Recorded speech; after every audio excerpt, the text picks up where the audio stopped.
कई घंटों की यात्रा के बाद वो महल पहुंचे। विजय दरबार में खड़ा था और सामने सिंहासन पर राजा विक्रम बैठे थे। कौन हो तुम और हमारे दरबार में क्यों आए हो? महाराज, प्रणाम स्वीकार करें। महाराज, मैं एक साधारण मूर्तिकार हूँ। मैंने आपके लिए एक बहुत ही खास मूर्ति बनाई है। मुझे विश्वास है कि अगर आप उसे देखेंगे तो प्रसन्न होकर मुझे इनाम में 1000 स्वर्ण मुद्राएं जरूर देंगे। ओहो, 1000 स्वर्ण मुद्राएं? वो भी सिर्फ एक मूर्ति के लिए? जरा दिखाओ तो सही। आखिरकार उसमें ऐसा क्या खास है? दिखाओ। विजय ने धीरे से मूर्ति को सामने रख दिया। राजा विक्रम जैसे ही मूर्ति को देखते हैं, उनकी आंखें भर आती हैं। उनकी भावनाओं में तूफान उठने लगता है, पर अगले ही क्षण उनका चेहरा कठोर हो उठता है। तुमने ये मूर्ति बनाई? किसके कहने पर बनाई? क्या तुम इसे पहचानते हो? नहीं नहीं महाराज, मैंने इसे कभी नहीं देखा। तो फिर तुमने इसकी हूबहू मूर्ति कैसे बना दी? कहीं तुम इसके बारे में कुछ और जानते तो नहीं हो?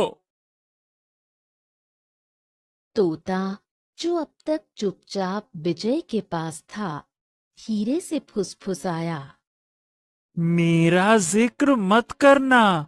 बस इतना कहना कि ये राजकुमार तुम्हारे सपनों में आया था और बोला, राजा विक्रम मूर्ख है। मेरी मूर्ति बनाओ और उसे दिखाओ ताकि उसकी मूर्खता दूर हो सके। क्या? अरे ये क्या बोल रहा है तू? अरे, अगर सचमुच स्वर्ण मुद्राएं चाहिए ना, तो जैसा मैं कहता हूँ वैसा ही बोलो। अरे बोलो। ओहो, तुम अपने उस तोते के साथ में क्या खुसुर फुसुर बड़बड़ा रहे हो? साफ साफ बताओ, आखिर ये मूर्ति तुमने क्यों बनाई है? महाराज, दरअसल बीती रात एक अजनबी राजकुमार मेरे स्वप्न में आया था और उसने मुझसे कहा कि राजा विक्रम एक मूर्ख है। मेरी मूर्ति बनाओ और उसे दिखाओ ताकि उसकी मूर्खता दूर हो सके। राजा विक्रम का चेहरा अब पूरी तरह लाल हो चुका था। ओह, मूर्ख! तू जानता भी है कि तूने किसकी मूर्ति बनाई है? राजा ने क्रोध में सैनिकों की ओर देखा। सैनिकों, इस मूर्ख को तुरंत कारागार में डाल दो। ले जाओ इसे।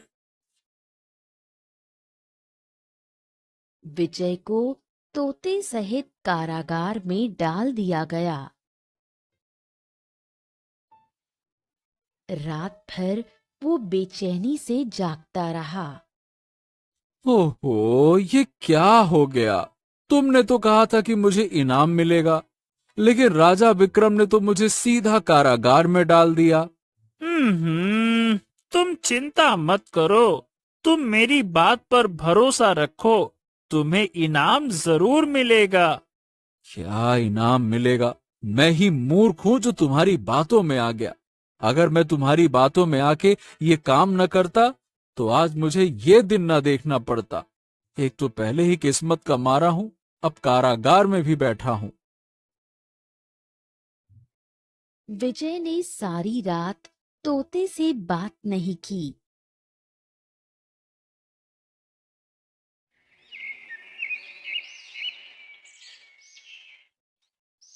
अगली सुबह एक सैनिक कारागार में आ पहुंचा। चलो बाहर, राजा विक्रम ने तुम्हें दरबार में तलब किया है। देखा, मैंने कहा था ना, तुम्हें इनाम जरूर मिलेगा। बस बस बस बस, बहुत हो गया। ये तुम्हारी मीठी मीठी बातें बहुत हो गईं। अब मैं इतनी जल्दी तुम्हारी बातों पर विश्वास नहीं करने वाला। ये क्या बकबक कर रहा है? तोते से ऐसे बात कर रहा है जैसे तेरी घरवाली हो। चल, चुपचाप चल अब। विजय चुपचाप दरबार में पहुंच गया।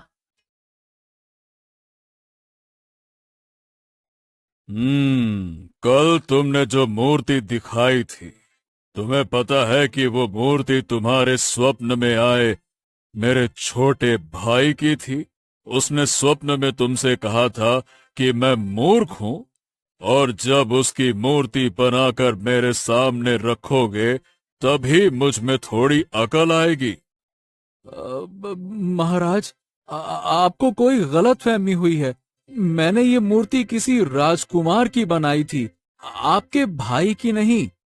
अरे मूर्ख, वो मूर्ति मेरे छोटे भाई अशोक की ही थी, जो कि कई दिनों से लापता है। मैंने पूरे राज्य और जंगल में खोज करवा ली, मगर उसका कुछ भी पता नहीं चला। महाराज, मैं सही बताऊं तो मुझे सच में नहीं मालूम था कि वो आपके भाई हैं। फिर तूने क्यों कहा कि मेरे भाई ने स्वप्न में तुझसे कहा कि मैं मूर्ख हूं? ये शब्द वही हैं जो मेरा भाई हमेशा मुझसे मजाक में कहा करता था। अब सीधी तरह से बता, तूने मेरे भाई को आखिरी बार कहाँ देखा? महाराज, महाराज कृपा करिए, मैं सच कहता हूँ। ना तो आपके भाई को जानता हूँ, ना ही आपके और उस बीच की बातों को जानता हूँ। दरअसल बात यह है कि कुछ दिन पहले ही मैंने इस तोते को खरीदा था। इसी ने मुझसे कहा था कि इसकी बताई गई आकृति की मूर्ति बनाऊं और वो मूर्ति आपको दिखाऊं। ये कहता रहा कि आपको प्रसन्नता होगी। मुझे क्या पता था कि मुझे कारावास होगा। क्या तुम इस तोते की बात कर रहे हो? जी हाँ महाराज, ये तोता इंसानों की तरह बात करता है। कल ये मुझसे कह रहा था कि इसका नाम मत लेना, इसीलिए कल मैंने नहीं कहा। राजा विक्रम ने तोते की तरफ देखकर बोला, क्या ये सच कह रहा है? हाँ, ये बिल्कुल सच कह रहा है। क्या तूने मेरे भाई को देखा है? हाँ, देखा है, लेकिन बताऊंगा नहीं। फिर चाहे तुम विजय को मार ही क्यों ना दो। बस, बहुत हो गया। मूर्ख तोते, मैं तुझे अंतिम मौका देता हूँ। बता, तूने मेरे भाई को कहाँ देखा है? ना ना ना ना ना, मूर्ख मैं नहीं, मूर्ख तू है। तुझसे बड़ा मूर्ख इस संसार में कहीं नहीं है। ये सुनते ही राजा विक्रम ने तलवार निकाल ली और तोते पर वार कर दिया। उसी क्षण रंग बिरंगे प्रकाश में तोता गायब हो गया और एक सुंदर राजकुमार प्रकट हो गया। अशोक, ये सब क्या था? बड़े भैया, मेरे श्राप से मुक्त होने का यही एकमात्र उपाय था। दरअसल कुछ समय पहले मैं जंगल में शिकार खेलने गया था। गलती से मैंने एक तोते के जोड़े पर तीर चला दिया। वो तोता मारा गया। उस समय वहां पे एक साधु बैठा हुआ था। उसने गुस्से में मुझे श्राप दे दिया, मैं भी तोता बन जाऊं। जब मैंने क्षमा मांगी तो उसने कहा कि मेरा श्राप तभी टूटेगा जब मेरा सगा भाई तोते के रूप में तुझे मार डाले। कुछ समय बाद साधु ने मुझे एक व्यक्ति को दे दिया और वो व्यक्ति मुझे विजय को बेच के चला गया। जब मुझे पता चला कि विजय मूर्तिकार है तो मैंने एक योजना बनाई। मैंने अपनी मूर्ति बनवाई और विजय को वही शब्द कहे जिन शब्दों से मैं अक्सर आपको छेड़ा करता था, ताकि आपको मेरी याद आए। मुझे पता था कि आप जल्दबाजी में विजय को कारागार में बंद कर देंगे और मैं ये भी जानता था कि विजय डर जाएगा और यही कहेगा कि मैंने आपको ऐसा करने के लिए बोला है। और जब आप तोते के रूप में मुझसे पूछेंगे तो मैं आपसे कुछ कटु शब्द कहूंगा, तो आप गुस्से में आकर मुझ पर वार करेंगे और उसी क्षण मेरा श्राप टूट जाएगा। राजा विक्रम ये सुनकर रो पड़ा। हाँ, हाँ, मेरे भाई, मैं सच में मूर्ख था। मुझे